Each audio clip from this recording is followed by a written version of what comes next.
ಕಪಿಲ್ ಶ್ರೀನಿವಾಸ್ ಅವರು ಅತ್ಯದ್ಭುತವಾದ ಕಥೆ ಮಾಡಿದ್ದೀವಿ, ಒಂದು ಒಳ್ಳೆ ಸಿನಿಮಾ ಕೊಡ್ತಾ ಇದ್ದೀವಿ ಅಂತ ಹೇಳ್ತಾ ಇದ್ದಾರೆ.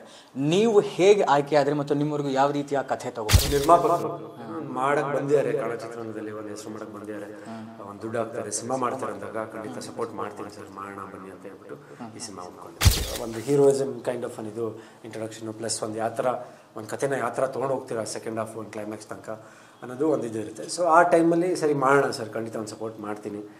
ಯಾಕಂದರೆ ಐ ಥಿಂಕ್ ಎಲ್ಲಾದ್ರೂ ನಾವು ಕಮರ್ಷಿಯಲ್ ಆಗಿ ನೋಡೋಕ್ಕಲ್ಲ, ಒಂದು ಫ್ಯಾಮಿಲಿ ಆಡಿಯನ್ಸ್ ಇಟ್ಕೊಂಡು ನೋಡೋಂಥ ಒಂದು ಚೆನ್ನಾಗಿ ದಾಸರಳ್ಳಿ ತಕ್ಷಣ ಕಂಪ್ಲೀಟ್ ಏನೋ ಮಾಸ್ ಇರುತ್ತೆ ಅಂತ ಅಲ್ಲ, ಐ ಥಿಂಕ್ ಥ್ರೂ ಔಟ್ ಒಂದು ಫ್ಯಾಮಿಲಿನೂ ಕೂತ್ಕೊಂಡು ನೋಡುವಂಥ ಒಂದು ಸಿನಿಮಾ. ಈ ಬಾಸ್ ದರ್ಶನ್ ಅವ್ರ ಬಗ್ಗೆ ನಿಮ್ಮಿಂದ ನಾವು ಮಾತು ಕೇಳಬೇಕು ಅಂತ ಒಂದು ಪ್ರಕರಣ ಆಗುತ್ತೆ ಮತ್ತು ಅವ್ರೀಗ ಹೊರಗಡೆ ಇದ್ದಾರೆ ಮತ್ತು ಮುಂದುವರೆದಂತೆ ಅವರ ಬಗ್ಗೆ ನೀವು ಹೇಳೋದಾದ್ರೆ, ಅವರ ಒಂದು ಬಾಂಧವ್ಯದ ಬಗ್ಗೆ ನೀವು ಹೇಳೋದಾದ್ರೆ? ಐ ಥಿಂಕ್ ನಂದು ಅವ್ರದ್ದು ಐ ಥಿಂಕ್ ನನ್ನ ಚಿತ್ರರಂಗಕ್ಕೆ ಬರೋಕ್ಕಿಂತ ಮುಂಚೆನೇ ಅವ್ರಿಗೆ ಭಾಳ ಲೈಕ್ ಒಂದು ಫ್ಯಾನ್ ಆಗಿದ್ದೆ ಅವ್ರಿಗೆ. ಬಿ ಟಿ ಎಮ್ ಲೇಔಟರ್ ಮನೆಯಲ್ಲಿದ್ದಾಗ ನಾನು ಬಿ ಟಿ ಎಮ್ ಲೇಔಟರ್ ಇದ್ದೆ. ಸೊ ದಿನ ಬೆಳಗ್ಗೆ ಹೋಗ್ತಾ ಅವ್ರ ಮನೆ ಮುಂದೆ ಹೋಗೋದು, ಅವ್ರನ್ನ ನೋಡೋದು, ಸೊ ಈ ಥರ. ಸೊ ನವಗ್ರಹ ಬಂದಮೇಲೆ I think we became very close. ಇದು ಆಗಿದ್ದು ಒಂದು very unfortunate incident, but definitely ಅವರಾಗಿರ್ಬೋದು, ಫ್ಯಾಮಿಲಿ ಆಗಿರ್ಬೋದು, ಫ್ರೆಂಡ್ಸ್ ಆಗಿರ್ಬೋದು, ಐ ಥಿಂಕ್ ಕಾನೂನಿಗೆ ತುಂಬ ಗೌರವ ಕೊಟ್ಟು ಅದ್ರ ಪ್ರಕಾರ ನಡ್ಕೊಂಡು ಹೋಗಿದ್ದಾರೆ.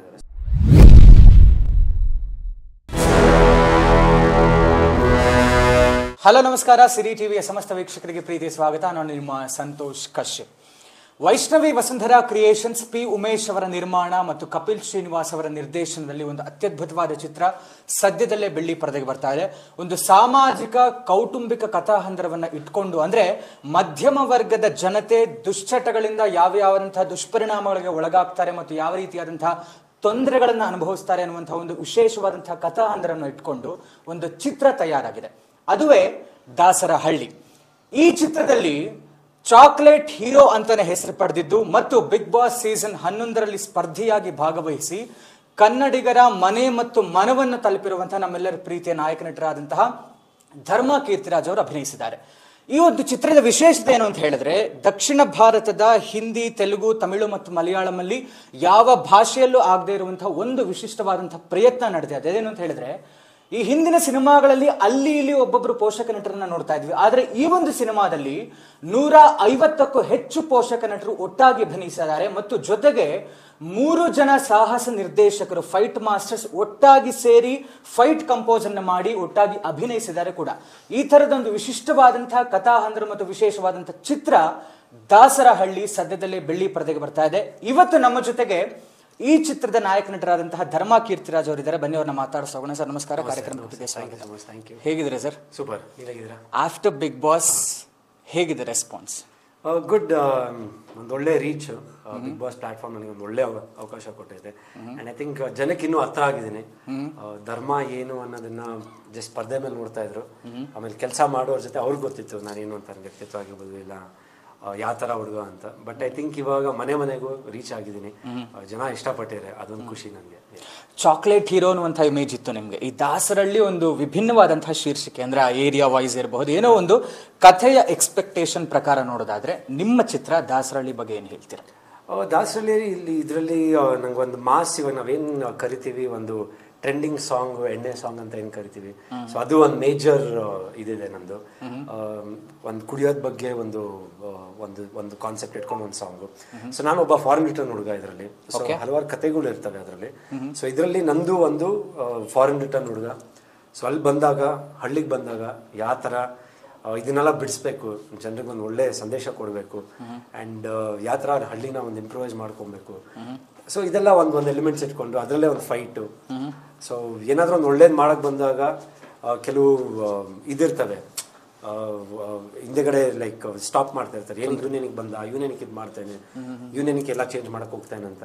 ಒಂದು ಜೆಲಸಿ ಫ್ಯಾಕ್ಟರ್ ಇರ್ಬೋದು, ಇಲ್ಲ ಒಂದು ಇರ್ತವೆ, ಒಂದು ಕೆಲವೊಂದು ಇದಿರುತ್ತೆ.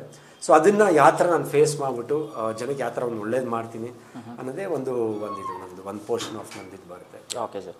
ಕಪಿಲ್ ಶ್ರೀನಿವಾಸ್ ಅವರು ಅತ್ಯದ್ಭುತವಾದ ಕಥೆ ಮಾಡಿದ್ದೀವಿ, ಒಂದು ಒಳ್ಳೆ ಸಿನಿಮಾ ಕೊಡ್ತಾ ಇದ್ದೀವಿ ಅಂತ ಹೇಳ್ತಾ ಇದ್ದಾರೆ. ನೀವು ಹೇಗೆ ಆಯ್ಕೆ ಆದ್ರಿ ಮತ್ತು ನಿಮ್ಮವರೆಗೂ ಯಾವ ರೀತಿಯ ಕಥೆ ತಗೊಂಡು? ನನಗೆ ಉಮೇಶ್ ಅವರು ತುಂಬ ಪರಿಚಯ, ಹಿಂದಿನ ಒಂದು ಸಿನಿಮಾ ಮಾಡಿದ್ವಿ ಜೊತೆಗೆ, ನಿರ್ಮಾಪಕರು ಉಮೇಶ್ ಅವರು. ಸೊ ಉಮೇಶ್ ಸರ್ ನನಗೆ ಫಸ್ಟು ಇದಕ್ಕಿಂತ ಮುಂಚೆ ವಸುಂಧರಾ ದೇವಿ ಸಿನಿಮಾದಲ್ಲಿ ಪರಿಚಯ ಆಗಿದ್ರು. ಸೊ ಒಂದು ಸಿನಿಮಾ ಮಾಡ್ತಾ ಇದ್ದೀನಿ ಸರ್, ನಿಮ್ಮ ಸಪೋರ್ಟ್ ಬೇಕು, ಮಾಡಿ ಅಂತ ಹೇಳಿದಾಗ, ಇಲ್ಲ ಖಂಡಿತ ಮಾಡ್ತೀನಿ, ಇಲ್ಲಿ ಯಾವ ಥರ ಇದೆ ಅಂತ. ಸೊ ಹಿಂಗೆ ಎಕ್ಸ್ಪ್ಲೇನ್ ಮಾಡಿದ್ರು, ಈ ಥರ ಬರುತ್ತೆ, ಕರೋ ವೆಂಕಟೇಶ್ ಮಾಸ್ಟರ್ ಆಗಿರ್ಬೋದು, ತಿರುಳು ಮಂಜು ಮಾಸ್ಟರ್ ಆಗಿರ್ಬೋದು, ಆಮೇಲೆ ಹಲವಾರು ನಟರು ನಟಿಸಿದ್ರೆ ಈ ಸಿನಿಮಾದಲ್ಲಿ. ಸೊ ನಿಮ್ಮದು ಒಂದು ಮೇಜರ್ ಇದು ಒಂದು ಇದು ಬರುತ್ತೆ. ಸೊ ಒಂದು ಹೀರೋಯಿಸಮ್ ಕೈಂಡ್ ಆಫ್ ಇದು ಇಂಟ್ರೊಡಕ್ಷನು ಪ್ಲಸ್ ಒಂದು ಯಾವ ಥರ ಒಂದು ಕಥೆನ ಯಾವ ಥರ ತೊಗೊಂಡು ಹೋಗ್ತೀರಾ ಸೆಕೆಂಡ್ ಹಾಫ್ ಒಂದು ಕ್ಲೈಮ್ಯಾಕ್ಸ್ ತನಕ ಅನ್ನೋದು ಒಂದು ಇದು ಇರುತ್ತೆ. ಸೊ ಆ ಟೈಮಲ್ಲಿ ಸರಿ ಮಾಡೋಣ ಸರ್, ಖಂಡಿತ ಒಂದು ಸಪೋರ್ಟ್ ಮಾಡ್ತೀನಿ. ಯಾಕಂದರೆ ಐ ಥಿಂಕ್ ಎಲ್ಲಾದ್ರೂ ನಾವು ಕಮರ್ಷಿಯಲಾಗೂ ನೋಡೋಕ್ಕಲ್ಲ, ಎಲ್ಲಾದ್ರೂ ನಾವು ಐ ಥಿಂಕ್ ಫ್ರೆಂಡ್ಶಿಪ್ ಅಲ್ಲಿ ಬರುತ್ತೆ. ಸೊ ಅವರು ಆಮೇಲೆ ಮೋರ್ ಓವರ್ ಒಂದು ನಿರ್ಮಾಪಕರು ಮಾಡಕ್ಕೆ ಬಂದಿದ್ದಾರೆ, ಕನ್ನಡ ಚಿತ್ರರಂಗದಲ್ಲಿ ಒಂದು ಹೆಸರು ಮಾಡಕ್ಕೆ ಬಂದಿದ್ದಾರೆ, ಒಂದು ದುಡ್ಡು ಹಾಕ್ತಾರೆ, ಸಿನಿಮಾ ಮಾಡ್ತಾರೆ ಅಂದಾಗ ಖಂಡಿತ ಸಪೋರ್ಟ್ ಮಾಡ್ತೀನಿ ಸರ್, ಮಾಡೋಣ ಬನ್ನಿ ಅಂತ ಹೇಳ್ಬಿಟ್ಟು ಈ ಸಿನಿಮಾ ಒಪ್ಕೊಂಡಿದ್ದು. ಸೊ ಅಂತೂ ಮತ್ತೆ ಪ್ರೊಡ್ಯೂಸರ್ ಫ್ರೆಂಡ್ಲಿ ಅಂತ ಪ್ರೂವ್ ಮಾಡಿ. ಓಕೆ ಸರ್, ಇದ್ರಲ್ಲಿ ನಾವು ಆಗಲೇ ಮಾತಾಡ್ತಿದ್ವಿ 150ಕ್ಕೂ ಹೆಚ್ಚು ಜನ ಹಿರಿಯ ಕಲಾವಿದರು ಅಭಿನಯಿಸಿದ್ದಾರೆ ಅಂತ. ಸೊ ಆ ರೀತಿ ಕೆಲಸ ಮಾಡೋದು ನಿಮ್ಗೆ ಹೇಗಿತ್ತು ಅನುಭವ ಅಂತ? ಗುಡ್. ಐ ಥಿಂಕ್ ನನ್ನ ಜೊತೆ ಕೆಲವರು ಮಾತ್ರ ನಾನು ಆ್ಯಕ್ಟ್ ಮಾಡಿದ್ದು ಆ ಸಿನಿಮಾಲಿ, ಬಟ್ ಥ್ರೂಔಟ್ ಸಿನಿಮಾ ಬರ್ತಾ ಇರ್ತಾರೆ. ಸೊ ನನ್ನ ಜೊತೆನೂ ಒಂದಷ್ಟು ಜನ ಇದ್ದಿದ್ದು and I think it was good experience. ನಂದು ಆಲ್ಮೋಸ್ಟ್ ನಂದು ಎಂಟೈರ್ ಶೂಟಿಂಗ್ ಶಿವಮೊಗ್ಗಲ್ಲಿ ನಡೀತು. ಸಾಂಗ್ ಆಗಿರ್ಬೋದು, ಒಂದು ಲವ್ ಸಾಂಗ್ ಆಗಿರ್ಬೋದು, ಆ್ಯಂಡ್ ಅದು ಎಣ್ಣೆ ಸಾಂಗ್ ಅಂತ ಏನೇನೋ ಅದು, ಆ್ಯಂಡ್ ಫೈಟ್ ಆಗಿರ್ಬೋದು, ದೇವಸ್ಥಾನದ ಹತ್ರ ಒಂದು ಫೈಟ್ ಇರ್ಬೋದು. ಸೊ ಐ ಥಿಂಕ್ ಪ್ರತಿಯೊಂದು ಐ ಥಿಂಕ್ ಎಲ್ಲ ಶಿವಮೊಗ್ಗಲ್ಲೇ ಶೂಟ್ ಮಾಡ್ಕೊಂಬಂದಿದ್ದು. ಆ್ಯಂಡ್ ಶಿವಮೊಗ್ಗದಲ್ಲಿ ಹೋಗ್ಬಿಟ್ಟು ಶೂಟ್ ಮಾಡೋದು ಅದೊಂದು ಮಜಾನೇ ಬೇರೆ, ಯಾಕಂದ್ರೆ ಅಲ್ಲಿ ಜನ ಕೊಡೋ ಒಂದು ವಾಮ್ ರೆಸ್ಪಾನ್ಸು. ಸೊ ತುಂಬ ಪ್ರೀತಿ ಮಾಡ್ತಾರೆ ಕಲಾವಿದರ ಮೇಲೆ. So it was nice good experience of working. So ನಿಮ್ಗೆ ಈ ಕಥೆನಲ್ಲಿ ನಿಮಗೆ ಫೇವ್ರೆಟ್ ಪಾರ್ಟ್ ಅಂತ ಏನಾದ್ರು ಇದೆಯಾ? ಅಂದರೆ ಈಗ ನನಗೆ ಇದು ಇಷ್ಟ ಆಗಿದೆ ಮತ್ತು ಜನಕ್ಕೆ ಇದು ಖಂಡಿತವಾಗ್ಲೂ ತಲುಪುತ್ತೆ ಅನ್ನುವಂಥದ್ದು ಏನಾದ್ರು ಒಂದು ಭಾಗ ಇದೆಯಾ ಈ ಕಥೆಯಲ್ಲಿ? ಇವಾಗ ಒಬ್ಬ ಹುಡುಗ ಫಾರಿನಲ್ಲಿ ಓದ್ಕೊಂಡು ಯಾವ ಥರ ಇರ್ತಾನೆ ಹುಡುಗ, ಬಟ್ ಹಳ್ಳಿಗೆ ಬಂದಮೇಲೆ ಇಷ್ಟೊಂದು ಸಮಸ್ಯೆಗಳಿದೆ ಹಳ್ಳಿನಲ್ಲಿ, ಇಷ್ಟೊಂದು ಏನೇನೋ ಆಗ್ತಾ ಇದೆ, ಇದು ನಮ್ಮ ಹಳ್ಳಿ, ನಾನು ಬೆಳೆದಿರೋ ಊರು. ಸೊ ಅದು ಈ ಥರ ಎಲ್ಲ ಆಗ್ತಾಯಿದೆ ಅಂದಾಗ ಒಂದೆಲ್ಲೋ ಒಂದು ಕಡೆ ಒಂದು ನಾಟುತ್ತೆ ಒಂದು ಹುಡುಗನಿಗೆ. ಸೊ ಅವ್ನು ಅದು ಯಾವ ಥರ ಬಂದು ಇಲ್ಲಿ ಚೇಂಜ್ ಮಾಡ್ತಾನೆ, ಯಾವ ಥರ ಅಯ್ಯೋ ಬರೀ ಫಾರಿನ್ ಓದ್ಕೊಂಡೆ ನಮ್ಗೆ ಇದಕ್ಕೂ ಏನು ಸಂಬಂಧ ಇಲ್ಲ ಅನ್ಕೊಳೋದು ಇರ್ತಾರೆ. ಬಟ್ ಇಲ್ಲಿ ಈ ಕಥೆನಲ್ಲಿ ಹೆಂಗೆ ಮಾಡಿದಾರೆ ಅಂದರೆ ಅಲ್ಲಿಂದ ಬಂದ್ರೂ ನಮ್ಮ ಸಂಸ್ಕೃತಿ, ನಮ್ಮ ಭಾಷೆ ಎಲ್ಲೂ ಮರ್ತಿಲ್ಲ, ನಮ್ಮ ಹಳ್ಳಿ ಜನ, ನಮ್ಮ ವಾತಾವರಣ ಚೆನ್ನಾಗಿರ್ಬೇಕು ಅಂದ್ಬಿಟ್ಟು ಒಬ್ಬ ಹುಡುಗ ಬಂದಮೇಲೆ ಅಲ್ಲಿಂದ ಬಂದಮೇಲೆ ಯಾವ ಥರ ಅದನ್ನು ಚೇಂಜ್ ಮಾಡ್ತಾನೆ ಅನ್ನೋದೇ I think that is one very strong point ನನಗೆ ಕೊಟ್ಟಿದ್ದು ಈ ಸಿನಿಮಾಲಿ. Yes sir. ಆ್ಯಂಡ್ 3 ಜನ ಸಾಹಸ ನಿರ್ದೇಶಕರು ಸೇರಿ ಒಟ್ಟಾಗಿ ಕೆಲಸ ಮಾಡಿದ್ದಾರೆ, ಅವ್ರಗಳ ಬಗ್ಗೆ ಹೇಳೋದಾದ್ರೆ? ಐ ಥಿಂಕ್ ಪ್ರತಿಯೊಬ್ಬರ ಜೊತೆ ವರ್ಕ್ ಮಾಡಿದ್ದೀನಿ ಮುಂಚೆ. Kaurav Venkatesh master I think ಹಲವಾರು ಸಿನಿಮಾಗಳು ಮಾಡಿದ್ದೀನಿ. ಆ್ಯಂಡ್ ಮಂಜು ಮಾಸ್ಟರ್ ರೆಗ್ಯುಲರ್ ಆಗಿ ನನ್ನ ಸಿನಿಮಾ ಚಾಣಾಕ್ಷ ಆಗಿರ್ಬೋದು, ಬುಲೆಟ್ ಆಗಿರ್ಬೋದು, ಇವಾಗ ದಾಸರಳ್ಳಿ ಆಗಿರ್ಬೋದು, ಆ್ಯಂಡ್ ಸುಮಾರು ಹಲವಾರು ಸಿನಿಮಾಗಳು ಅವ್ರ ಜೊತೆ ವರ್ಕ್ ಮಾಡ್ಕೊಂಬಂದೀನಿ. It is good. Sannappa master ಮಾಡಿದ್ದಾರೆ ಒಂದು ಸಿನಿಮಾ, ಶಕೀಲಲ್ಲಿ ಅವರು ಇದು ಮಾಡಿದ್ದಾರೆ. ಸೊ ಅವ್ರ ಜೊತೆ ಎಲ್ಲ ವರ್ಕ್ ಮಾಡಿದ್ದು ಐ ಥಿಂಕ್ ಒಂದು ಒಳ್ಳೆ ಅವಕಾಶ. ಆ್ಯಂಡ್ ಅವ್ರಿಗೂ ನಮ್ಮ ಬಾಡಿ ಲ್ಯಾಂಗ್ವೇಜ್ ಆಗಿರ್ಬೋದು ಪ್ರತಿಯೊಂದೂ ಅವ್ರಿಗೆ ಗೊತ್ತಿರುತ್ತೆ ಯಾವ ಥರ ಇದು ಮಾಡ್ಬೇಕಂತ. ಸೊ ಅವ್ರಿಗೂ ಒಂದು ಇಮೇಜ್ ಚೇಂಜ್ ಓವರು, ಧರ್ಮ ಅಂದ ತಕ್ಷಣ ಸರಿ ಓಕೆ ಒಂದು ಸಾಫ್ಟ್ ಆ್ಯಂಡ್ ಇದಂತ, ಬಟ್ ಇಲ್ಲಿ ಫೈಟ್ಸಲ್ಲಿ ಯಾವ ಥರ ಇದು ತೋರಿಸ್ಬೋದು, ಯಾವ ಥರ ಒಂದು ಮಾಸು, ಆಮೇಲೆ ಆ ಕ್ಯಾರೆಕ್ಟರ್ನೂ ಅಷ್ಟೇ. ಫಾರಿನ್ ಬಂದ ತಕ್ಷಣ ಏನು ಅನ್ಸುತ್ತೆ, ಸುಮ್ಮನೆ ಸಾಫ್ಟ್ ಆಗಿರ್ತಾನೆ ಇದಂತ ಅಂತ. ಕರೆಕ್ಟ್. ಬಟ್ ಅಲ್ಲಿ ಹಳ್ಳಿ ಅಂತ ಬಂದಾಗ, ನಮ್ಮ ಜನ ಅಂತ ಬಂದಾಗ ಯಾವ ಥರ ನಿಂತ್ಕೊತೀನಿ, ಯಾವ ಥರ ಇರ್ತೀನಿ ಅನ್ನೋದು ಐ ಥಿಂಕ್ ಅದನ್ನು ಇವರೆಲ್ಲ ತುಂಬ ಚೆನ್ನಾಗಿ ತೋರಿಸಿದ್ದಾರೆ. ಓಕೆ. ಮತ್ತು ಈಗ ನೀವು ಇಷ್ಟು ಸಿನಿಮಾಗಳು ಅಂದರೆ ಆಫ್ಟರ್ ಬಿಗ್ ಬಾಸ್ ಅನ್ಬೋದು, ಬಹುಶಃ ನಿಮಗೆ ಒಂದು ಲಕ್ ಥರನೋ ಅಥವಾ ಕಂಟಿನ್ಯೂಸ್ಲಿ ನಿಮ್ಮ ಸಿನಿಮಾಗಳು ಬಿಡುಗಡೆ ಆಗ್ತಾ ಇದೆ ಅಂದರೆ ಜನತೆ ಸಪೋರ್ಟನ್ನು ಯಾವ ರೀತಿ ನೀವು ಎಕ್ಸ್ಪೆಕ್ಟ್ ಮಾಡ್ತೀರಾ ಅಂತ ಅಂದ್ಬಿಟ್ಟು?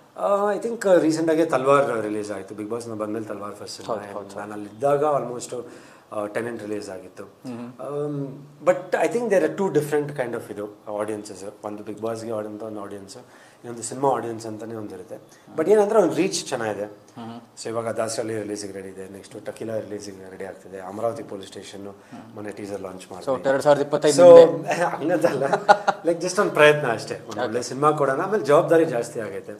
ಸೊ ಇವಾಗ ಟೈಮ್ ತೊಗೊತಾ ಇದೀನಿ, ಲೈಕ್ ಮಾತುಕತೆಗಳು ನಡೀತಾ ಇದೆ ಸಿನಿಮಾದು. ಸೊ ಬರೋರು ಸ್ವಲ್ಪ ಜವಾಬ್ದಾರಿಯಲ್ಲಿ ಲೈಕ್ ಇಲ್ಲ ಧರ್ಮನ ಒಳ್ಳೆ ಥರ ಪೋರ್ಟ್ರೇ ಮಾಡಬೇಕು, ಒಳ್ಳೆ ಕತೆ ಕೊಡಬೇಕು. ಬಿಕಾಸ್ ಐ ಥಿಂಕ್ ಇವತ್ತು I think the biggest hero I think is the ಕತೆ ಅನ್ನೋದು ತುಂಬ ಮುಖ್ಯ. ಯಾಕಂದ್ರೆ ನಾವು ಏನೇ ಫೈಟ್ ಮಾಡ್ಬೋದು, ಏನೇ ಡ್ಯಾನ್ಸ್ ಮಾಡ್ಬೋದು, ಎಷ್ಟೇ ಅದೇ ಸರ್ ನಾವು ಅದೇ ಮಾತಾಡ್ತಿದ್ವಿ. ಈಗ ಕತೆ ಅನ್ನೋದು ಐ ಥಿಂಕ್ ಭಾಳ ಇಂಪಾರ್ಟೆಂಟ್. ಸೊ ಅದಕ್ಕೆ ನಾನು ಇವಾಗ ಒತ್ತು ಕೊಡ್ತಾ ಇದ್ದೀನಿ. ಯಾಕಂದರೆ ಜನಕ್ಕೂ ನೋಡ್ಕೊಂಬಂದಿದ್ದಾರೆ 15 ವರ್ಷ 16 ವರ್ಷ ಇಂಡಸ್ಟ್ರಿನಲ್ಲಿ, ಒಂದು 15 years ಆಫ್ ಇದು ನವಗ್ರಹ ಆದಮೇಲೆ 16 ವರ್ಷ ಆಗೈತೆ. ಸೊ ಯಾವ ಥರ ಒಂದು ಜರ್ನಿ ಇತ್ತು ನಂದು. ಸೊ ಇಲ್ಲಿಂದ ನಾನು ಯಾವ ಥರ ತೊಗೊಂಡು ಹೋಗ್ತೀನಿ ನಾನು ಹೊಸ ಜರ್ನಿನ, ಅವ್ರಿಗೂ ಒಂದು ಕುತೂಹಲ ಇದೆ, ನನಗೂ ಒಂದು ಏನೋ ಒಂದು I have to give return. ಇವಾಗ ಜನ ನನ್ನ ಅಷ್ಟು ಇಷ್ಟಪಟ್ಟಿದ್ದಾರೆ, ಬಿಗ್ ಬಾಸ್ ಅಲ್ಲಿ ನೋಡಿದ್ದಾರೆ. ಸೊ ಅವ್ರಿಗೂ ಒಂಥರ ಎಕ್ಸ್ಪೆಕ್ಟೇಷನ್ ಇರುತ್ತೆ, ಯಾವ ಥರ ಇರುತ್ತೆ ಧರ್ಮನ್ ಸಿನಿಮಾ ಅಂತ.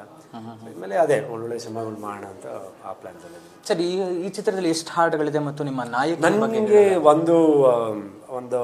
ಒಂದು ಲೈಕ್ ಒಂದು ಸಾಂಗ್ ಹಳ್ಳಿನಲ್ಲಿ ಒಂದು ಒಂದು ಹುಡುಗಿ ಲೈಕ್ ಹೌ ನನಗೆ ವೇಟ್ ಮಾಡ್ತಿರ್ತಾರೆ. ಸೊ ಬರ್ತಾನೆ, ಹೆಂಗೆ ಆಗ್ತಾನೋ, ಅಲ್ಲಿಂದ ಫಾರಿನಿಂದ ಬಂದೇನೆ, ಇನ್ನು ಚೇಂಜ್ ಆಗ್ಬಿಡ್ತಾನೋ ಇಲ್ವೋ, ಇಲ್ಲ ಅದೇ ಥರ ಇರ್ತಾನೋ. ಸೊ ಆವಾಗ ಬರೋದು ನಾನು ಅಲ್ಲಿ ಎಂಟ್ರಿ ಕೊಡೋದು. ಬಟ್ ಅಲ್ಲಿ ನಾನು ಇನ್ನೂ ಮರ್ತಿರಲ್ಲ, ನಾನು ಅಲ್ಲಿ ಹೇಳ್ದಂಗೆ ನಮ್ಮ ರೂಟ್ಸ್ನ ನಾವು ಯಾವತ್ತೂ ಮರೆಯಲ್ಲ. ಸೊ ಅಲ್ಲಿ ಒಂದು ನಮ್ದು ಲವ್ ಸ್ಟೋರಿ, ಅಲ್ಲಿ ಒಂದು ಸಾಂಗ್ ಇದೆ, ಒಂದು ಡುಯೆಟ್ ಸಾಂಗ್ ಇದೆ. ಆ್ಯಂಡ್ ಅದೇ ಎಣ್ಣೆ ಸಾಂಗ್ ಅಂತಾನೆ ಹೇಳಿದೆ, ಒಂದು ಟ್ರೆಂಡಿಂಗ್ ಸಾಂಗ್ ಅಂತ ಏನು ಇದು ಮಾಡ್ತೀವೋ ಆ ಥರದ್ದು ಒಂದು ಸಾಂಗ್, ಮಾಸ್ ಆಡಿಯನ್ಸ್ಗೆ ಒಂದು song. So I think all ಒಂದು ಪ್ಯಾಕೇಜಲ್ಲಿ ಇನ್ನೊಂದು. ಹೀರೋಯಿನ್ ಈ ಚಿತ್ರದ ನಾಯಕಿ ಬಗ್ಗೆ ಅವರು ಐ ಥಿಂಕ್ ಅವ್ರದ್ದು second third cinema as a lead. But she is very good, perform ಮಾಡಿದ್ದಾರೆ. ಆ್ಯಂಡ್ ಅವ್ರಿಗೂ ಒಂದು ಜವಾಬ್ದಾರಿ ಇತ್ತು, ಚೆನ್ನಾಗಿ ಮಾಡಬೇಕು ಸಿನಿಮಾ ಅಂತ. So it's good. ಓಕೆ. ಮತ್ತು ನಿಮ್ಮ ಮತ್ತು ಬಿಗ್ ಬಾಸ್ ವಿಚಾರ ಬರೋದಾದ್ರೆ, ಅನುಷಾ ಅವರ ಹೆಸರು ಜೊತೆಗೆ ನಿಮ್ಮನ್ನು ಬಹಳ ತಳ್ಕಾಕೊಂಡಿದ್ದಿತ್ತು. ನಿಮ್ಮ ಬಾಂಧವ್ಯ ಮತ್ತು ಮುಂದುವರೆದಂಗೆ ಏನಾದ್ರು ಮದುವೆವರೆಗೂ ಹೋಗೋದಿದೆಯಾ ಅನ್ನೋ ವೀಕ್ಷಕರಿಗೂ ಎಲ್ಲ ಕಡೆ ಆ್ಯಕ್ಚುಲಿ ಎಲ್ಲ ಚಾನಲ್ ಎಲ್ಲ ಕಡೆ ಕ್ಲಿಯರ್ ಮಾಡಿದ್ದೀನಿ. ಅವ್ರದ್ದು ಒಂದು ಪರ್ಸನಲ್ ಲೈಫ್ ಇದೆ, ನಂದು ಒಂದು ಪರ್ಸನಲ್ ಲೈಫ್ ಇದೆ. ಸೊ ಐ ಥಿಂಕ್ ನಮ್ಮ ಮನೇಲಿ ಆಲ್ರೆಡಿ ಮದುವೆ ವಿಷಯ. So I think all that is going on. And I think we are good friends. Friends ಆಗಿದ್ವಿ, ಬಿಗ್ ಬಾಸ್ ಅಲ್ಲೂ ಫ್ರೆಂಡ್ಸ್ ಆಗಿದ್ವಿ, ಇವಾಗಲೂ ಫ್ರೆಂಡ್ಸ್ ಆಗಿದ್ವಿ, ಕೋ ಸ್ಟಾರ್ಸ್ ಆಗಿದ್ವಿ. I think it will continue as good friendship. Nothing more than that, just good friendship. ಮತ್ತು ನಮ್ಮೆಲ್ಲರ ಪ್ರೀತಿಯ D boss Darshan ಅವ್ರ ಬಗ್ಗೆನೂ ನಿಮ್ಮಿಂದ ನಾವು ಮಾತು ಕೇಳಬೇಕು ಅಂತ ಒಂದು ಪ್ರಕರಣ ಆಗುತ್ತೆ. ಮತ್ತು ಅವರೀಗ ಹೊರಗಡೆ ಇದ್ದಾರೆ. ಮತ್ತು ಮುಂದುವರೆದಂತೆ ಅವರ ಬಗ್ಗೆ ನೀವು ಹೇಳೋದಾದರೆ, ಅವರ ಒಂದು ಬಾಂಧವ್ಯದ ಬಗ್ಗೆ ನೀವು ಹೇಳೋದಾದರೆ? ಐ ಥಿಂಕ್ ನಂದು ಅವ್ರದ್ದು, ಐ ಥಿಂಕ್ ನಾನು ಚಿತ್ರರಂಗಕ್ಕೆ ಬರೋಕ್ಕಿಂತ ಮುಂಚೆನೇ ಅವ್ರಿಗೆ ಭಾಳ ಲೈಕ್ ಒಂದು ಫ್ಯಾನ್ ಆಗಿದ್ದೆ ಅವ್ರಿಗೆ. ಬಿ ಟಿ ಎಮ್ ಲೇಔಟಲ್ಲಿ ಮನೆಯಲ್ಲಿದ್ದಾಗ ನಾನು ಬಿ ಟಿ ಎಮ್ ಲೇಔಟಲ್ಲಿದ್ದೆ. ಸೊ ದಿನ ಬೆಳಗ್ಗೆ ಹೋಗ್ತಾ ಅವ್ರ ಮನೆ ಮುಂದೆ ಹೋಗೋದು, ಅವ್ರನ್ನ ನೋಡೋದು, ಸೊ ಈ ಥರ. ಸೊ ನವಗ್ರಹ ಬಂದಮೇಲೆ I think we became very close. And continues I think ಒಂದು 15 ವರ್ಷ ಒಂದು ಜರ್ನಿ ಜೊತೆಗೆ ಎಲ್ಲ ಇದ್ದೀವಿ. ಆ್ಯಂಡ್ ಇದು ಆಗಿದ್ದು ಒಂದು very unfortunate incident. But definitely ಅವರಾಗಿರ್ಬೋದು, ಫ್ಯಾಮಿಲಿ ಆಗಿರ್ಬೋದು, ಫ್ರೆಂಡ್ಸ್ ಆಗಿರ್ಬೋದು, ಐ ಥಿಂಕ್ ಕಾನೂನಿಗೆ ತುಂಬ ಗೌರವ ಕೊಟ್ಟು ಅದ್ರ ಪ್ರಕಾರ ನಡ್ಕೊಂಡು ಹೋಗಿದ್ದಾರೆ. ಸೊ ಐ ಥಿಂಕ್ ನಾವೆಲ್ಲರೂ ಹೋಪ್ ಆದಷ್ಟು ಬೇಗ ಇದರಿಂದ ಎಲ್ಲ ಆಚೆ ಬಂದು ಅವರು ಆರಾಮ ಭೇಟಿ ಆಗಿದ್ರೆ ಸರ್ ಅವ್ರನ್ನ ಬಂದಮೇಲೆ? ಇಲ್ಲ, ಅಂದರೆ ಮಾತಾಡಿದ್ದೀನಿ ದಿನಕರ್ ಸರ್ ಜೊತೆ ಆನ್ ಕಾಲ್. ಯಾಕಂದರೆ ಅವ್ರಿಗೆ ಸ್ವಲ್ಪ ಫ್ಯಾಮಿಲಿ ಟೈಮ್ ಬೇಕು. ಅವ್ರಿಗೆ ಸ್ವಲ್ಪ ಹೆಲ್ತ್ ಇಶ್ಯೂಸ್ ಇರೋದ್ರಿಂದ, ಬ್ಯಾಕ್ ಪೇನ್ ಇರೋದ್ರಿಂದ ಅವರು ಜಾಸ್ತಿ ಎಲ್ಲೂ ಬರ್ತಿಲ್ಲ. ಇತ್ತೀಚೆಗೆ ಅವ್ರ ಬರ್ಡೇನೂ ಸೆಲೆಬ್ರೇಟ್ ಮಾಡಿಲ್ಲ. ಮೊನ್ನೆ ಅದೇ ವರ್ಷ ಮಾಡ್ತಾಯಿದ್ದೆ. ಆಲ್ಮೋಸ್ಟ್ ಒಂದು 15 yearsಲ್ಲಿ ಫಸ್ಟ್ ಬರ್ಡೇ ಅವ್ರದ್ದು ನಾನು ಮಿಸ್ ಮಾಡಿದ್ದೆ. ಪ್ರತಿ ವರ್ಷ ಪ್ರತಿ ಬರ್ಡೇಗೂ ಬೆಳಗ್ಗೆ ಹೋಗಿ ವಿಶ್ ಮಾಡಿ ಸಂಜೆ ಜೊತೆಗೆ ಎಲ್ಲರೂ ಇದ್ದು ಅದು ನೋಡೋಕ್ಕೆ ಒಂಥರ ಒಂದು ಇನ್ಸ್ಪಿರೇಷನ್. ಒಂದಿದು ಜನ ಬರೋದು, ಅವ್ರನ್ನ ಮಾತಾಡ್ಸೋದು, ಕೇಕ್ ಕಟ್ ಮಾಡೋದು, ಹಬ್ಬನೇ ಹಬ್ಬ ಅವ್ರ ಮನೆ ಮುಂದೆ ಅದೊಂದು ಹಬ್ಬನೇ. ನಮಗೆಲ್ಲ ಒಂದು ಇನ್ಸ್ಪಿರೇಷನು, ಹಿಂಗೆ ಮೇಲೆ ಬಂದಿರೋ ಲೈಫಲ್ಲಿ. So we take it as a very good inspiration. The first time ಅದೊಂದು ಬರ್ಡೇ ಮಿಸ್ ಆಗಿದ್ದು. ಬಟ್ ಡೆಫಿನೆಟ್ಲಿ ಖಂಡಿತ ಐ ಥಿಂಕ್ ಬರೋ ವರ್ಷ I think everything be fine. And Devil cinema ರಿಲೀಸಿಗೆ ರೆಡಿ ಆಗ್ತಿದೆ. ಆ್ಯಂಡ್ ಅವ್ರ ಟೀಸರು ಅದ್ಭುತವಾಗಿದೆ, ಡೆವಿಲ್ ಟೀಸರು. ಎಸ್ಪೆಷಲಿ ಫ್ಯಾನ್ಸ್ಗಂತೂ ಒಂದು ಹಬ್ಬ ಅಂತಲೇ ಹೇಳ್ಬೋದು ಅವ್ರ ಟೀಸರು. ಅದೇ ಸರ್, ಒಟ್ಟಾರೆ ಬಿಗ್ ಬಾಸ್ ಜರ್ನಿ ಬಗ್ಗೆ ಮತ್ತು ಕಿಚ್ಚ ಸುದೀಪ್ ಅವ್ರ ಬಗ್ಗೆ ಹೇಳೋದಾದ್ರೆ ನೀವು ಅಂದರೆ ಕೆಲವರಿಗೆ, ಯಾಕೆಂದ್ರೆ ಅದೇ ಹೇಳ್ತೀವಿ, ಕೆಲವ್ರಿಗೆ ಪಾಸಿಟಿವ್ ಆಗುತ್ತೆ, ಕೆಲವ್ರಿಗೆ ನೆಗೆಟಿವ್ ಆಗುತ್ತೆ. ಯಾವ ರೀತಿ ಕರಿಯರ್ ಬಿಲ್ಡ್ ಮಾಡ್ಕೊಳ್ತಾರೆ ಅನ್ನುವಂಥದ್ದು ಅವ್ರಿಗೆ ಬಿಟ್ಟಿರುತ್ತೆ. ಸೊ ಒಟ್ಟಾರೆಯಾಗಿ ನೀವು ಭಾಗಿಯಾಗಿದ್ದು, ಮತ್ತು ನಾವು ತುಂಬ ಜನಕ್ಕೆ ಅಂದರೆ ನಾವು ಬಿಗ್ ಬಾಸ್ ಕಂಟೆಸ್ಟೆಂಟ್ಸ್ ಇಂಟರ್ವ್ಯೂ ಮಾಡ್ತಾ ಹೇಳ್ತಾ ಇದ್ದಿದ್ದವ್ರೆ, ಧರ್ಮ ಕೀರ್ತಿರಾಜ್ ಅವ್ರ ಹೆಸರಿಗೆ ತಕ್ಕಂಗೆ ಧರ್ಮರಾಯನ್ ಥರನೇ ಇದ್ರು ಅಂತ ಅಂದ್ಬಿಟ್ಟು. ಸೊ ನಿಮ್ಮ ಸಹಸ್ಪರ್ಧಿಗಳು ಮತ್ತು ಒಟ್ಟಾರೆ ಬಿಗ್ ಬಾಸ್ ಜರ್ನಿ ಬಗ್ಗೆ ಹೇಳೋದಾದ್ರೆ? ಬಿಗ್ ಬಾಸ್ ಐ ಥಿಂಕ್ ಅದೇ ನಾನು ಹೇಳ್ದಂಗೆ ಒಂದು ಒಳ್ಳೆ platform. I think Bigg Boss sudden ಆಗಿ ಒಂದೊಂದ್ಸಲಿ ಏನಾಗ್ತದೆ ಬಿಗ್ ಬಾಸ್ ಅಂದ್ರೆ ಬರೀ ಜಗಳ ಆಡೋದು, ಇದು ಇಟ್ಸ್ ನಾಟ್ ಲೈಕ್ ದಟ್. ವ್ಯಕ್ತಿತ್ವ ಒಳಗಡೆ ಆಟ, ಅದು ನೀವೇ ಪ್ರೂವ್ ಮಾಡಿದ್ರೆ ಜಗಳ ಆಡದೆ ಇರ್ಬೋದು ದಿವಸ ಅಂದ್ಬಿಟ್ಟು. ಐ ಥಿಂಕ್ ಎಲ್ಲಾ ಥರದ್ದು ಒಂದು ವ್ಯಕ್ತಿತ್ವಗಳು ಇರ್ತಾರೆ. Like everybody has their own different kind of way of looking. So ನಂದು ಒಂಥರ ಇದಿತ್ತು. ಆ್ಯಂಡ್ ಐ ಥಿಂಕ್ ಪ್ರತಿಯೊಬ್ಬರು contestants I think V very friendly. ಪ್ರತಿಯೊಬ್ಬರ ಜೊತೆನೂ ನಾನು ಎಲ್ಲರ ಜೊತೆ ಚೆನ್ನಾಗಿದೆ. ನಾಮಿನೇಷನ್ ಅಂತ ವಿಷಯ ಬಂದಾಗ ಹೆಂಗಪ್ಪ ನಾಮಿನೇಟ್ ಮಾಡೋಕ್ಕೆ ಯಾರ ಜೊತೆನೂ ಒಂದು ಮನಸ್ತಾಪಗಳಿರಲ್ಲ, ಇಲ್ಲ ಇದು. So we like more like a family. And ಅಲ್ಲಿ ಏನಾಗುತ್ತೆ, ಜಗಳ ಆಡ್ತೀವಿ ಇಲ್ಲ ಅಂತಲ್ಲ, ಬಟ್ ಏನಾದರೂ ಒಂದು ಚಿಕ್ಕದು ಏನಾದರೂ ಒಂದು ಇದಾದರೂ ಒಂದು ಬೇಜಾರು ಮನಸ್ತಾಪ ಇದೆ, ಎನಿಬಡಿ ಇಸ್ ಡೌನ್, ಒಂದು ಫ್ಯಾಮಿಲಿ ಥರ ಎಲ್ಲರೂ ಒಟ್ಟಿಗೆ ಸೇರಿ ಒಂದು ಸಮಾಧಾನ ಮಾಡಿದಾಗಿರ್ಬೋದು ಎಲ್ಲ. I think everybody was like special ನನಗೆ. ಪ್ರತಿಯೊಬ್ಬರೂ ಸ್ಪರ್ಧಿಗಳು I think very good people and very special to me. Yes sir. ಮತ್ತು ಈಗ ಸುದೀಪ್ ಸರ್ ಬಗ್ಗೆ ನೀವು ಕೇಳಿದೆ. So Sudeep sir I think is very, ನನಗೆ ಮೊದಲು ನಾನು ಪರಿಚಯ, ಕ್ರಿಕೆಟ್ ಎಲ್ಲ ಜೊತೆಗೆ ಆಡ್ತಿದ್ವಿ, CCL ಎಲ್ಲ ಆಡ್ತಿದ್ವಿ. ಸೊ ಬಿಗ್ ಬಾಸಲ್ಲಿ I think he used to directly tell me, Dharma ಸ್ವಲ್ಪ ನೀವು ಇಂಪ್ರೂವೈಸ್ ಮಾಡ್ಕೊಬೇಕು, ಇಲ್ಲ ತುಂಬ ಡಲ್ ಆಗಿದ್ರೆ ಇಲ್ಲ ಮಾತಾಡಿ, ಇಲ್ಲ ಐ ಮೀನ್ ಓಪನಾಗೆ used to give me that kind of suggestions. So ಎಲ್ಲೊಂದು ಕಡೆ ನಾನು ಹೇಳಿದೆ, ಸರ್ ಒಂದು ವ್ಯಕ್ತಿತ್ವದ ಆಟ, ಬಟ್ ನಾನು ಹೊರಗಿರೋ ವ್ಯಕ್ತಿತ್ವನೇ ಒಳಗೆ ತಂದ್ಬಿಡಿ, ಅದಕ್ಕೆ ನಂಗೆ ಕಷ್ಟ ಆಗ್ತೈತೆ ಅಂತ ತುಂಬ ಅಪ್ರಿಷಿಯೇಟ್ ಮಾಡಿದ್ರು ಅದನ್ನು. ಅವ್ರು ಹೇಳಿದ್ರು, ಧರ್ಮ ನೀವು ಮನ್ಸಾರಿ ನೀವು ಹೇಳಿದ್ದೀರಾ, ಬಟ್ ಅದನ್ನ ಬಿಟ್ಟು ಆಡಿ ಅಂತ ನಾವು ಹೇಳ್ತಿಲ್ಲ, ಬಟ್ ಬಿಗ್ ಬಾಸಿಗೆ ಏನು ಬೇಕು ಅದನ್ನ ಆ ರೀತಿ ಆಡಿ ಅಂತ. ಐ ಥಿಂಕ್ ಜನಗಳು ನಿಮ್ಮನ್ನು ಹಾಗೆ ಇಷ್ಟಪಟ್ಟರು ಅಂತ ಅಲ್ಲಿ ತನಕ ಕರ್ಕೊಂಡು ಬಂದ್ರಲ್ಲ. ಅವರು ತುಂಬ ಸಪೋರ್ಟಿವ್ ಇದ್ರು. And I think he was a fantastic host. ಎಲ್ಲೋ ಒಂದು ಕಡೆ ಮಾತು ಬಂತು ಲೈಕ್ ಬರ್ತಾ ಇದೆ ಅವ್ರು ಹೋಸ್ಟ್ ಮಾಡಲ್ಲ ಅಂತ, ಬಟ್ ಹಲವಾರು ಕಡೆ ಹೇಳಿದ್ದೀನಿ. ಐ ಥಿಂಕ್ ಒಂದು ಬಿಗ್ ಬಾಸ್ ಅಂದರೆ ಒಂದು Sudeep sir is made one super duper mark among star. ಇವಾಗ ಯಾರು ಬಂದ್ರೂ ಬೇರೆ I don't think they want to compete with that level, ಯಾಕಂದ್ರೆ ಅವ್ರು ಅದೊಂದು ಮಾಡಿಟ್ಟಿದ್ದಾರೆ ಅದೊಂದು. ಸೊ ಇದು ಐ ಹೋಪ್ಫುಲಿ ನೆಕ್ಸ್ಟ್ ಇಯರ್ ಮತ್ತೆ ಒಂದು ರೀಕನ್ಸಿಡರ್ ಮಾಡಿ ಅವರೇ ವಾಪಸ್ ಬರ್ತಾರಂದರೆ ಐ ಥಿಂಕ್ ಶೋಗೂ ಒಳ್ಳೇದು, ಆ್ಯಂಡ್ ಐ ಥಿಂಕ್ ಅವ್ರ ಅಭಿಮಾನಿಗಳಿಗೂ ಒಳ್ಳೇದು. And I mean people will wait ಮನೆ ಕುತ್ಕೊಂಡು ಸ್ಯಾಟರ್ಡೇ ಸಂಡೇ ವೀಕೆಂಡ್ ಎಪಿಸೋಡ್ ಅಂದರೆ ಒಂದು ಜನ ಕುತ್ಕೊಂಡು ನೋಡೋದು, ಅದರಿಂದ ಇನ್ಸ್ಪಿರೇಷನ್ ತಗೊಂಡಿರೋರು ತುಂಬ ಜನ ಇದ್ದಾರೆ ಸರ್. ಮತ್ತು ಈಗ ನಿಮ್ಮ ತಂದೆಯವರು ಅಷ್ಟು ದೊಡ್ಡ ಹಿರಿಯ ನಟರು, ನೀವು ಕೂಡ ಬಾಲ್ಯದಿಂದ ಚಿತ್ರರಂಗದ ನಂಟಿದ್ದೇ ಇರುತ್ತೆ ನಿಮಗೆ. ಅಂದರೆ ಒಂದು ಡಿಫ್ರೆನ್ಸ್ ಕಾಣಿಸ್ತಾ ಇದೆ ಅಂತ ಅಂದರೆ, ಈಗ ಆಗಿನ ಕಾಲಕ್ಕೆ ಚಿತ್ರಗಳಿಗೂ ಮತ್ತು ಚಿತ್ರಮಂದಿರಕ್ಕೆ ಜನ ಬರ್ತಾ ಇದ್ದಂಥ ರೀತಿ ಮತ್ತು ಬೆಂಬಲಕ್ಕೂ ಈಗ ಸೋ ಕಾಲ್ಡ್ ಸೆಲೆಬ್ರಿಟೀಸ್ ಅಂತ ಅನ್ಸ್ಕೊಳ್ಳೋ ಮತ್ತು ಹೊಸಬರ ಪ್ರಯತ್ನಗಳಿಗೂ ಅಷ್ಟಾಗಿ ಸಪೋರ್ಟ್ ಸಿಗ್ತಾ ಇಲ್ಲ ಅನ್ನುವಂಥ ಒಂದು ಮಾತಿದೆ. ಅದ್ರ ಬಗ್ಗೆ ನಿಮ್ಮ ಅಭಿಪ್ರಾಯ? ಸಪೋರ್ಟ್ ಸಿಗ್ತಲ್ಲ ಅನ್ನೋದಕ್ಕೆ ಏನಾಗ್ಬಿಡುತ್ತೆ, ಸ್ವಲ್ಪ easy way of watching movie ಸಿಕ್ಬಿಡುತ್ತೆ. ಇವಾಗ OTT ಪ್ಲಾಟ್ಫಾರ್ಮ್ಸ್ ಇದೆ. ಇವಾಗ ಆ ಟೈಮಲ್ಲಿ ನಮ್ಮ ತಂದೆಯವ್ರ ಪಿಕ್ಚರ್ ಅಂದರೆ ಒಂದು ಉದಯ ಟಿವಿಯಲ್ಲಿ ಕಾಯಬೇಕು, ಇಲ್ಲ DD ಅಲ್ಲಿ ಕಾಯಬೇಕು. ಅವಾಗ ಸ್ಟಾರ್ಟಿಂಗಲ್ಲಿ ಇದ್ದಿದ್ದು. ಆಮೇಲೆ ಬೇರೆ ಬೇರೆ ಚಾನಲ್ಸ್ಗಳು ಬಂತು. ಸೊ ಅವ್ರಿಗೆ ಇಷ್ಟು ಗೋ ಥಿಯೇಟ್ರಿಗೆ ಸಿಂಗಲ್ ಸ್ಕ್ರೀನಿಗೆ ಹೋಗ್ಬಿಟ್ಟು ಒಂದು ಸಿನಿಮಾ, ಇವಾಗ ನಮ್ಮ ತಂದೆಯವ್ರ ಸಿನಿಮಾನ ಎಷ್ಟೊಂದು ಸಿನಿಮಾ ಅವ್ರು ಕರ್ಕೊಂಡು ಹೋಗ್ತಿದ್ರು ನೋಡೋಕ್ಕೆ. ಸೊ ಐ ಥಿಂಕ್ ಆ ಟ್ರೆಂಡ್ ಒಂದಿತ್ತು. ಇವಾಗ ಏನಾಗ್ಬಿಡೈತೆ OTT ಪ್ಲಾಟ್ಫಾರ್ಮ್ ಅಂತ ಬಂದು I think it's become very easy reach. ಆಮೇಲೆ ಜನನೂ ಇವತ್ತು ಆಚೆ ಬಂದು ಒಂದು ಸಿನಿಮಾ ನೋಡ್ಬೇಕಂದ್ರೆ I think mouth to mouth publicity ಭಾಳ ಇಂಪಾರ್ಟೆಂಟ್, ತುಂಬ important. I think that is one of the major. ಇದು ಕತೆ ಚೆನ್ನಾಗಿದೆ, ಹೋಗಿ ನೋಡ್ಬೋದು. ಸಿನಿಮಾ ಅಂತ ಶುರು ಆದರೆ ಅಲ್ಲಿಂದನೇ ನಾವು ಏನೇ ಎಷ್ಟೇ ಖರ್ಚು ಮಾಡಿ ಪಬ್ಲಿಸಿಟಿಗೆ, ಬಟ್ ಸಿನಿಮಾ ಚೆನ್ನಾಗಿದೆ ಅಂತ ಫಸ್ಟ್ ಶೋ, ಆ ಫಸ್ಟ್ ಡೇ ರಿಪೋರ್ಟು, ಒಂದು ಸಾಯಂಕಾಲ ಅಷ್ಟೊತ್ತಿಗೆ ಒಂದು ರಿಪೋರ್ಟು ಇಲ್ಲ ನೋಡ್ಬೋದು ಸಿನಿಮಾ. ಮಂಡೇ ಮತ್ತೆ ಓಪನಿಂಗ್ ತೊಗೊಂಡು ಚೆನ್ನಾಗಿ ಹೋಗ್ತದೆ ಅಂದರೆ ಐ ಥಿಂಕ್ ಅವಾಗ ಜನಕ್ಕೆ ರೀಚ್ ಆಗೈತೆ ಅಂತ cinema. So I think audience also become very intelligent. ಸುಮ್ಮನೆ ಇವಾಗ ಅವ್ರಿಗೂ ಆಚೆ ಬಂದು ಖರ್ಚು ಮಾಡಿ, ಇವಾಗ ಕಾಸ್ಟ್ ಆಫ್ ಲಿವಿಂಗು ತುಂಬ ಜಾಸ್ತಿ. ಒಂದು ಮಲ್ಟಿಪ್ಲೆಕ್ಸಿಗೆ ಬಂದುಬಿಟ್ಟು 4 ಜನ ಬಂದು ನೋಡ್ಕೊಂಡು ಹೋಗ್ಬೇಕಂದ್ರೆ ಒಂದು 2,000-3,000 ಬೇಕೇ ಬೇಕು. ಸೊ ಇಟ್ಸ್ ಓನ್ಲಿ ವೆನ್ ಇಲ್ಲ ಬುಕ್ ಮೈ ಶೋಲ್ಲಿ ನೋಡ್ತಾರೆ, ಹೆಂಗಿದೆ ಚೆನ್ನಾಗಿ ಓಡ್ತಿದ್ಯಾ, ಬುಕ್ಕಿಂಗ್ಸ್ ಎಷ್ಟಾಗಿದೆ ಜನ ಇಲ್ಲ ಯಾರಾದರೂ ಹೇಳಿ ಇಲ್ಲ ಅವು ಆ ಸಿನಿಮಾ ನೋಡು ಚೆನ್ನಾಗಿದೆ ಚೆನ್ನಾಗಿ ಮಾಡಿದ್ದಾರೆ ಅಂತ ಹೇಳಿದಾಗ ಅದು. So I think today I think ಅವ್ರನ್ನೆಲ್ಲ ನಾವು ರೀಚ್ ಮಾಡಬೇಕಂದ್ರೆ I think the first thing is ಕತೆ.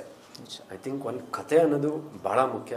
ಅದ್ರ ಜೊತೆಗೆ ಆರ್ಟಿಸ್ಟ್ ಪರ್ಫಾರ್ಮೆನ್ಸು, ಮೇಕಿಂಗು ಪ್ರತಿಯೊಂದೂ ಎಲ್ಲ ವರ್ಕೌಟ್ ಆಗುತ್ತೆ. But I think the major thing is ಆ ಕತೆ ಅನ್ನೋದು ಭಾಳ ಇಂಪಾರ್ಟೆಂಟು. ಆಮೇಲೆ ಇವಾಗ ಏನಾಗ್ತದೆ ಐ ಥಿಂಕ್ ಇವಾಗ ನನ್ನ ಸಿನಿಮಾನು ಲಾಸ್ಟ್ ರಿಲೀಸ್ ಆದಾಗ ಲಾಸ್ಟ್ 2 ವೀಕ್ಸ್ ಬ್ಯಾಕು ತಲ್ವಾರು 8 ಸಿನಿಮಾ ರಿಲೀಸ್ ಆಗಿದೆ ಜೊತೆಗೆ. ಸೊ ಆಡಿಯನ್ಸ್ಗೂ ಒಂಥರ ಕನ್ಫ್ಯೂಷನ್, ಯಾವ್ದಿನ ಹೋಗೋದು ಯಾವ್ದಿನ ನೋಡೋದು. ಸೊ ಅವರೆಲ್ಲ ವೇಟ್ ಮಾಡೋದು ಒಂದೇ, ಚೆನ್ನಾಗಿದೆ ಇದು ಚೆನ್ನಾಗಿದೆ ಸರ್ ಇದಕ್ಕೆ ಹೋಗೋಣ. So that is where it's going to stand. So ಅವಾಗಿಂದ ಇದಕ್ಕೆ ನೋಡಿದ್ರೆ ಇವಾಗ ಟ್ರೆಂಡ್ ತುಂಬ ಚೇಂಜ್ ಆಗಿದೆ. I think we need to deliver good cinemas. ಹಂಗಂತ ಬರ್ತಾ ಇಲ್ಲ ಅಂತಲ್ಲ ಜನ ಸಿನಿಮಾಗೆ. ಇವಾಗ ಈ ವರ್ಷ ಲಾಸ್ಟ್ ಇಯರ್ ನೋಡಿದ್ರೆ ಗಣೇಶ್ ಸರ್ದಾಗಿರ್ಬೋದು, ವಿಜಯ್ ಸರ್ ಆಗಿರ್ಬೋದು, ದರ್ಶನ್ ಸರ್ದಾಗಿರ್ಬೋದು, ಶಿವಾನಂದ ಆಗಿರ್ಬೋದು, ಆ್ಯಂಡ್ ಹಲವಾರು ಸಿನಿಮಾಗಳು ಐ ಥಿಂಕ್ ಬಂದಾಗ I think everybody was Sudeep ಸರ್ದು ಮ್ಯಾಕ್ಸ್ ಆಗಿರ್ಬೋದು. I think everybody was like ಚೆನ್ನಾಗಿದೆ ಬರ್ತಾ ಇದೆ ಬಂದು ಸಿನಿಮಾ. ಕನ್ನಡ ಸಿನಿಮಾನೇ ಓಡ್ತಿಲ್ಲ ಅಂತ ಏನಲ್ಲ, ಬಟ್ ಆದರೆ ಆ ಡಿಫ್ರೆನ್ಸ್ ಇದೆಯಲ್ಲ, A grade artist B grade artist ಮಧ್ಯೆ ತಂದುಬಿಡ್ತಾರಲ್ಲ ಅನ್ನುವಂಥದ್ದೊಂದು ಬೇಜಾರು. ಸರ್ ಇವಾಗ ಅದು I don't think okay definitely there are stars, ಅದು we have to respect that. But ಇಲ್ಲಿ ಪ್ರಯತ್ನ ಪಡೋರು ತುಂಬ ಜನ ಇರ್ತಾರೆ. ಬಟ್ ಆ ಪ್ರಯತ್ನದಲ್ಲಿ ಒಂದು ಒಳ್ಳೆ ಕತೆ ಕೊಟ್ಟರೆ ಆಕ್ಸೆಪ್ಟೆನ್ಸ್ ಇದ್ದೇ ಇದೆ. ಬರೀ ದೊಡ್ಡ ಸಿನಿಮಾನೇ ನೋಡ್ತಾರಂತ ಅಲ್ಲ, ಬಟ್ ಚೆನ್ನಾಗಿದ್ದರೆ I think people do come and watch. ಚೆನ್ನಾಗಿರಬೇಕು ಸಿನಿಮಾ. ಬಟ್ ಅವ್ರಿಗೆ ರೀಚ್ ಇಮಿಡಿಯೇಟ್ ಅಂದ್ರೆ ಅವ್ರು ರಿಲೀಸ್ ಆಗ್ತಿದೆ ಅಂದರೆ ಸಿನಿಮಾ ಅವ್ರದ್ದೇ ಆದ ಒಂದು ಫ್ಯಾನ್ ಫಾಲೋಯಿಂಗ್ ಮತ್ತು ಮೇಜರ್ ಇದು ಅಟ್ಲೀಸ್ಟ್ ಬಂದು ನೋಡಿ ಒಂದು ರಿವ್ಯೂ ಕೊಡ್ತಾರೆ. ಬಟ್ ನಮ್ಮ ಸಿನಿಮಾಗಳೆಲ್ಲ ಏನಾಗಬೇಕಂದ್ರೆ ಫ್ರಮ್ ದ ರೂಟ್ ಕಾಸ್ ನಾವು ಒಂದು ಒಳ್ಳೆ ಸಿನಿಮಾ ಮಾಡಿದ್ರೆ ಜನಕ್ಕೆ ಅದು ರೀಚ್ ಆಗೋದು. ನಿಜ ಸರ್, ನಿಜ. ಈಗ ಫೈನಲಿ ನಿಮ್ಮ ದಾಸರಳ್ಳಿ ಸದ್ಯದಲ್ಲೇ ಜನಗಳ ಮುಂದೆ ಬರ್ತಾ ಇದೆ. ಆ ಸಿನಿಮಾ ಬಗ್ಗೆ ಯಾಕೆ ಜನ ನೋಡಬೇಕು ಅನ್ನುವಂಥದ್ದು ವೀಕ್ಷಕರಿಗೆ? ದಾಸರಳ್ಳಿ ಬಗ್ಗೆ ನಾನು ಹೇಳ್ಬೇಕಂದ್ರೆ ಐ ಥಿಂಕ್ ಒಂದು ಮೆಸೇಜ್ ಓರಿಯೆಂಟೆಡ್ ಮೋರ್ ದೆನ್ ಇದು ಕಮರ್ಷಿಯಲ್ ಸಿನಿಮಾ ಪ್ಲಸ್ ಒಂದು ಮೆಸೇಜ್ ಓರಿಯೆಂಟೆಡು ಸಿನಿಮಾ. ಒಂದು ಕುಡಿತದ ಬಗ್ಗೆ ಒಂದು ಚಟ, ಅದರಲ್ಲಿ ಏನೇನು ಆಗ್ಬೋದು, ಏನೇನು ಇರುತ್ತೆ, ಹೆಂಗೆ ಲೈಫ್ಗಳು ಹಾಳಾಗೋಗುತ್ತೆ, ಒಂದು ವಾತಾವರಣ ಹೆಂಗೆ ಇದಾಗುತ್ತೆ. ಸೊ ಅದನ್ನು ನೋಡಿದಾಗ ಐ ಥಿಂಕ್ ಒಂದು ಮೆಸೇಜ್ ಓರಿಯೆಂಟೆಡ್ ಕೈಂಡ್ ಆಫ್ ಇದು ಒಂದು ಜನಕ್ಕೆ ಒಂದು ಚಿಕ್ಕ ಮೆಸೇಜ್, ಒಂದು ಸಂದೇಶ ಕೊಡುವಂಥ ಒಂದು ಸಬ್ಜೆಕ್ಟು. ಸೊ ಐ ಥಿಂಕ್ ಒಂದು ಫ್ಯಾಮಿಲಿ ಆಡಿಯನ್ಸ್ ಕೂತ್ಕೊಂಡು ನೋಡೋಂಥ ಒಂದು ಸಿನಿಮಾ. ಇವಾಗ ದಾಸರಳ್ಳಿ ಅಂತ ತಕ್ಷಣ ಕಂಪ್ಲೀಟ್ ಏನೋ ಮಾಸ್ ಇರುತ್ತಂತ ಅಲ್ಲ, ಐ ಥಿಂಕ್ ಥ್ರೂ ಔಟ್ ಒಂದು ಫ್ಯಾಮಿಲಿನೂ ಕೂತ್ಕೊಂಡು ನೋಡುವಂಥ ಒಂದು cinema. So wishing the producer director ಪ್ರತಿಯೊಬ್ಬರಿಗೂ ಆಲ್ ದಿ ಬೆಸ್ಟ್ ಈ ಸಿನಿಮಾಗೆ ಎಲ್ಲ ಒಳ್ಳೆಯದಾಗಲಿ. ಉಮೇಶ್ ಸರ್ಗೆ ಪ್ರೊಡ್ಯೂಸರು ತುಂಬ ಕನಸುಗಳು ಕಟ್ಟಿದ್ದಾರೆ ಈ ಸಿನಿಮಾ ಬಗ್ಗೆ. Kapil sir director, I think lot of ಇದು ಎಕ್ಸ್ಪೆಕ್ಟೇಷನ್ ಇದೆ. ಸೊ ನೋಡಿ ಸಿನಿಮಾ ಚೆನ್ನಾಗಿದ್ರೆ ಬೇರೆಯವ್ರಿಗೂ ಹೇಳಿ ಸಿನಿಮಾ ನೋಡಿ. ಎಸ್ ಸರ್, ನಿಮಗಿನ್ನೂ ಹೆಚ್ಚೆಚ್ಚು ಅವಕಾಶಗಳು ಸಿಕ್ಕಿ ಅತ್ಯಂತ ಎತ್ತರದ ಯಶಸ್ಸಿನಿಂದಾಗಲಿ ಅಂತ ನಾವು ಆಶಿಸ್ತೀವಿ. ಧನ್ಯವಾದಗಳು. ನೋಡಿದಲ್ಲ ವೀಕ್ಷಕರೇ, ದಾಸರಳ್ಳಿ ಚಿತ್ರದ ನಾಯಕ ನಟ ಧರ್ಮ ಕೀರ್ತಿರಾಜ್ ಅವರ ಸಂದರ್ಶನ ಇದಾಗಿತ್ತು. ಮತ್ತೆ ಸಿಗೋಣ. ಧನ್ಯವಾದ. ಇದಿಷ್ಟು ಈ ಹೊತ್ತಿನ ಸುದ್ದಿ. ಮತ್ತಷ್ಟು ಸುದ್ದಿಗಳಿಗಾಗಿ ನೋಡ್ತಾ ಇರಿ ಸಿರಿ ಟಿವಿ.